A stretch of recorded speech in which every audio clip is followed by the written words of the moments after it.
Maulan na morning mga kananay. Ngayong umaga nga mga kananay ay maaga akong nagising dahil ang aking anak ay may lagnat. Bigla-bigla nga po siya mga kananay nilagnat. Kagabi ang saya-saya pa niya tapos naglalaro pa siya. Ngayon mga kananay, bigla-bigla siyang nilagnat. Sinilip ko na nga lang mga kananay ang aking labahin sa washing kasi hindi ako makapaglaba dahil yung aking anak ay naglalambing. Meron na nga pala akong washing mga kananay galing po sa hipag ko pinahiram sa amin. Timing na timing nga mga kananay kasi hindi talaga ako magpaglaba pagpakusot dahil yung aking anak ay naglalambing at may lagnat. Bibili nga po ako ng gamot sa butika namin mga kananay. Doon lang yun sa kanto, pupuntahan ko kasi naubos yung stock ko ng mga gamot. Nag-i-stock talaga ako ng gamot mga kananay sa mga anak ko kasi bigla-bigla silang nilalagnat. Kaya dapat may stock ka talagang gamot sa bahay. Tempra mga kananay yung gamot ng aking mga anak. Simula sa aking panganay hanggang sa aking bunso, ay tempra po talaga ang iniinom nila. Hetong 60 ml na tempra mga kananay ay 116 po. Ayan nga po at umuulan pa rin. Umuwi na ako sa bahay mga kananay kasi baka yung anak ko umiiyak na. At haya na nga pag uwi ko sa bahay, nagpakarga na agad sa akin mga kananay. Naglalambing talaga siya mga kananay dahil may nararamdaman siya. Kasi kung walang nararamdaman yan, naglalaro lang yung mga anak ko na yan. Naglalaro lang yung baby ko na yan. Pero ngayong may nararamdaman siya, panay pakarga lang talaga mga kananay. Okay lang mga kananay, kaya kong tiisin.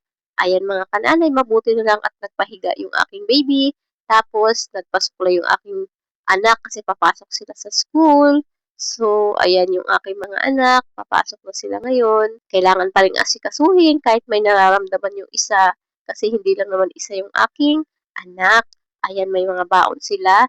Inasikaso ko na yung mga baon nila dahil papasok na yung aking dalawang lalaki. Habang nilalagay ko yung baon nila, nagkakarga ko naman yung aking bunso dahil naglalambing talaga.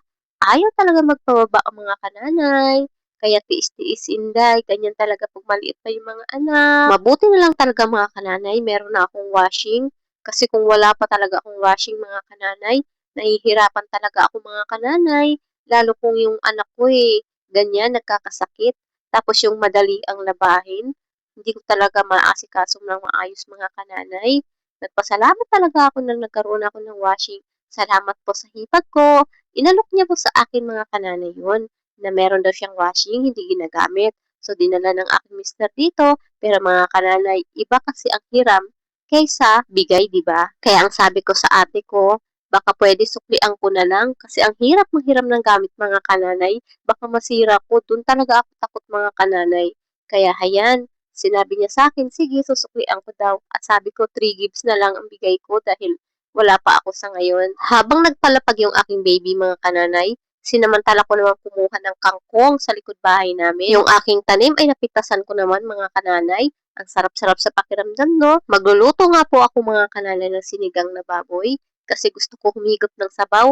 Kasi mga kananay, yung lalamunan ko din ay iba ang pakiramdam dahil naulanan nga din po ako mga kananay. Hanggang dito na lang. Bye!